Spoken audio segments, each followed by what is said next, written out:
She sold every nook and cranny of Renaissance. There are some parts where you couldn't see the stage. She sold the seats. This is, and Beehive, don't kill me, but Beyonce does not have a strong personal brand.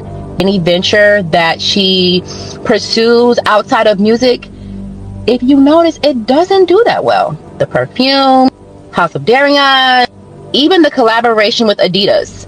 What do you guys think? Are you going to buy into her hair products, or is it going to be another doozy? Let's talk Beyonce. Hi everyone, I'm Dara. For close to 3 years now, I've led the digital marketing team at Urban Life Place. Since I transitioned into digital marketing from my banking days, I've led successful brand strategies for more than 50 local, international and luxury brands in industries such as marine logistics, hospitality, education, oil and gas, and so on. I'm currently building Dara Culture, a community with a way of life of a particular group of people. This year, I'm taking my 10-year plus experience to business owners, entrepreneurs, SMEs, and the whole lot who are willing to put in the work and be part of the sustainable businesses we will be building in 2024. Welcome, I'm glad you made it. On this channel, we're going to be discussing and explaining the marketing strategies by famous and successful brands, products, events. If you're a business owner, an entrepreneur, a manager, SME, subscribe. This platform is for you. So let's talk Beyonce. Let's talk Beyonce. We all grew up with Beyonce. What you would usually hear is, oh, I watched you as a child. I looked up to you growing up at your songs, the CDs, That's the story. But what do we really know about Beyonce, the brand? What do we know about Beyonce, the businesswoman? One thing I respect about Bey is her intentionality around her brand. She doesn't respond to feed narratives that don't feed her. Everything that she does, she's either influencing or creating her own narratives. And the perfect examples are within her marketing strategies. Let's talk about them. The most famous brand that she has introduced, Ivy Park. Do you know what Bey did for Ivy Park? Bey used, I'm calling her Bey because we're friends at this point. What she did was she used influencers, not celebrities, influencers. Two different things. Bey used influencers to reach out to their different communities, each and every one of his or her community. They were gassed, so excited. She set PR boxes in an extravagance. I said, I want something big. I want something that says I'm here. Beyonce. Kind of extravagant way. They did the unboxing thing, told their followers, oh, this feels so soft. She didn't tell them how to sell to their communities. What she did was to give them her product, and they sold the way that their communities enjoyed to take in their content. So that's another thing that brands need to understand. You don't define content for the influencers that you're engaging with. Give them your products. Tell them what you want to achieve and ask them how best to relay the message to their community. I recently did an ad for a big company and they sent in the price. I'm like, the influencers you're using, their community can afford this price. Why would they do this to get this if it's not value to them? So you have to define value based on the person, the recipient of the things you're trying to engage a community with. And you also don't tell the influencer how to talk to their community. You use their method of talking to their community, merge it with your goals, and then find guidelines, share guidelines, and then let the influencer do their thing. Let the influencer talk to their community the way that they usually would do it. And that's how you convert with influencer marketing. Brands, stop hindering influencers, let them work. There's a reason that communities are following them. They're not your community. Behave, stop. B. Let's not even talk about the verse on the ad. where she dropped her new music. Let's not even talk about that. B, what she did with Renaissance. Renaissance definitely, obviously, was a show. But when I say it's a concert, yeah. Oh my god! And she had so much groundbreaking records from Renaissance. But from the marketing strategy, from the marketing point, most of the things that happened were organic. She loves organic things, and the thing is, they might look organic, but they are very strategic. Please, nobody should tell me otherwise. Very strategic. Even have reactions. The first time that she did, everybody on mute and really shocked.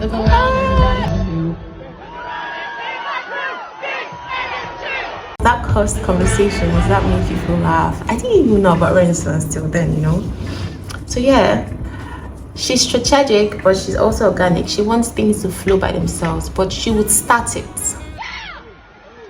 Then she made it into a movie.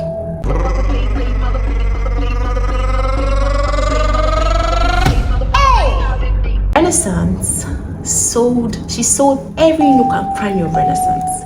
Do you know there are some parts where you couldn't see the stage? She sold the seats. Beyonce charging £122, works out about $150 something for listening only tickets for her Renaissance tour with no view of the stage. The tickets for her Renaissance World Tour, now on its US leg, are situated behind the stage and give no glimpse of the crazy in love singer. What? People are obviously furious about it. One furious fan said, tickets with limited view, sometimes used by the blind or visually impaired, are normally a fraction of the price. I think for the US tour, I don't know what the ticket prices are saying, but maybe 122 is a fraction of the price. For example, we were going to go to Miami. We could get seats all the way over here so we can see her. Yeah. This is £253 in comparison to that 155. So over here is where you're looking for behind the stage. Oh, so that's what they mean. Yeah. So you can't see her. Yeah, so you can't see it. So it's 100. It's like a. So 150 something. So £155 to be behind the stage over here. Yeah. Or you're looking at 250, which is the cheapest ticket you can get over here in front of the stage. Oh, and then that's the cheapest you can get. That's so visually, that's the cheapest. Visually, and then I'm seeing up to 700 on there. It goes to more than that. Visually, the cheapest you can see her is for £253 from there. It goes down to the just behind the VIP section, which is here. Number 1 and number 2 here for tickets for 1,534. Damn. Yeah. The people are angry because just the concept of going to a concert itself. Yeah, not being able to see. Not being able to see. Don't go, Beyonce. Don't go. You ain't got Beyonce money, bro. That's it. And that's okay. You got behind the stage Beyonce money tickets. That's what you got. That's what you got, bro. It's Beyonce, bro. If you ain't got Beyonce money, then you just don't have Beyonce money. That's facts. For the movie, she didn't take anything out of the tour. She added to the movie. She added value. Because why would I want to watch the movie if I've gone for the show? I want to see the BTS. I want to see what happens. I want to see Bey in sweats. I want to see Beyonce and Blue talking backstage. I want to see I want to see everything that happened. I want to see. It's marketing genius being able to sell a show as a movie. Some of the fans went like multiple times. It's amazing. And you can't do that without putting in hard work. Another marketing strategy, let me tell you this one. The viral TikTok challenge.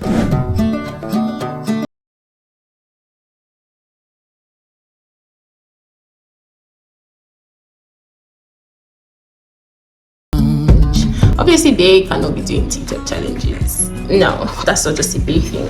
We know that. It is rumored that the influencer that started the whole trend was inserted by Bey.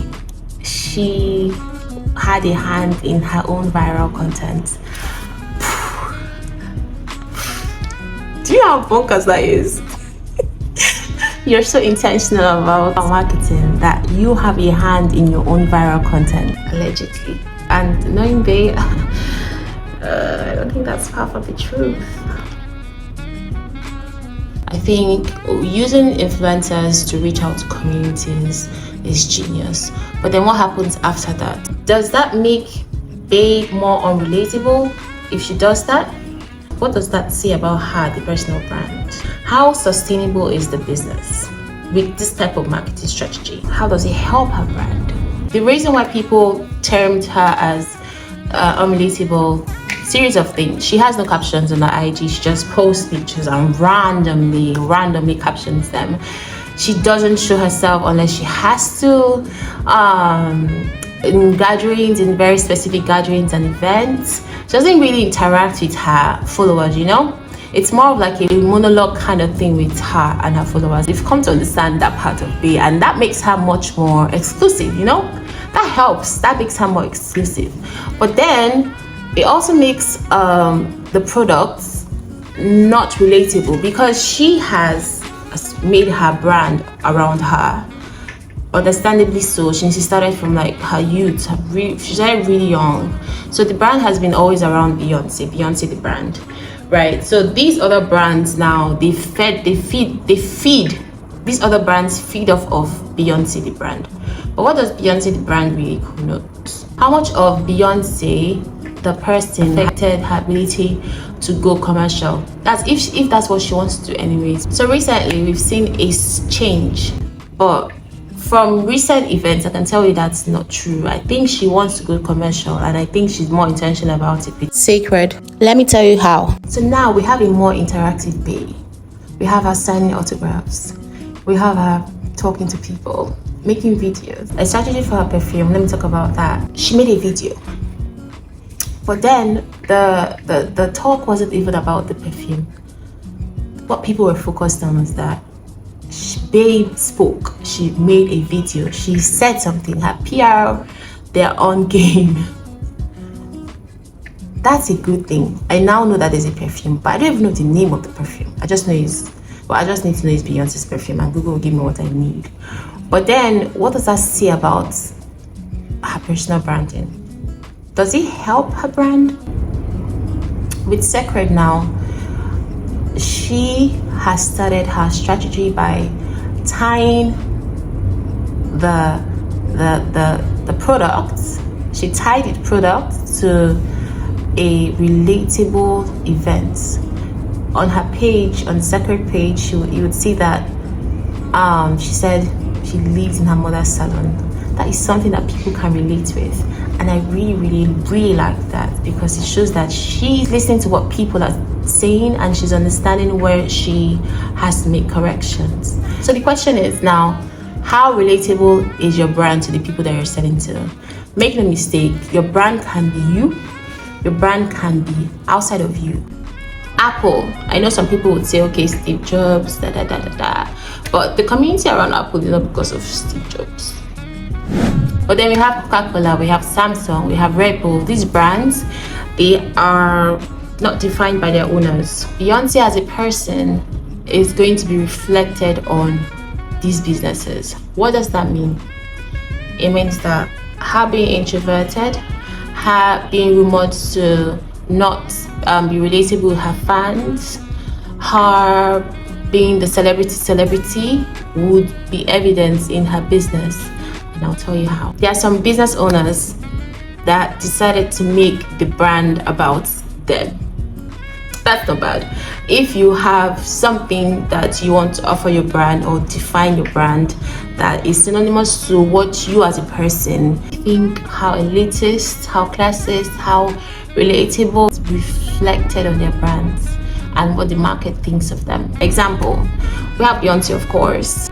Hilton, we have Mo Abudu. When you think of Mo Abudu is a brand. She's a brand on her own. So how she is a very huge reflection on how people see her brand. Most business owners that decide they want to exist outside of their brands, it's because they want their brand to be independent of them. For brand owners that are tied to their brands, they define their brands.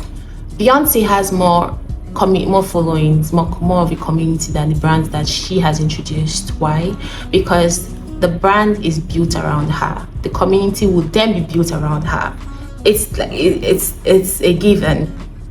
If you check Aliko Dangote now, Aliko Dangote has more following than Dangote Cement. So how does this apply to you? Are you the face of your brand, or do you exist outside of your brand? If you're the face of your brand, how are you influencing your brand and your brand following, your business following, your target audience? How are you influencing as a person? How do you influence that part of your business as a person? If you're outside your brand, then what exactly is your brand message? When people see your brand, when people hear about your brand, what do they think? Because they don't have somebody to relate this brand with. It's much more open, right? It's much more open for them to think whatsoever. But if you have like somebody that there's a value system attached to this person, you can say, okay, this is her brand, so her brand is about this, then her brand is about celebrities, her brand is about this, yada yada yada. So yes, you have to define what your brand is about, being the face of the brand or not. It must have a definition, and the definition must be in line with what you want to achieve, the goals for the brand, and also the goals as a person if you exist within the brand. Follow me for more content like this, and see you guys in my next video.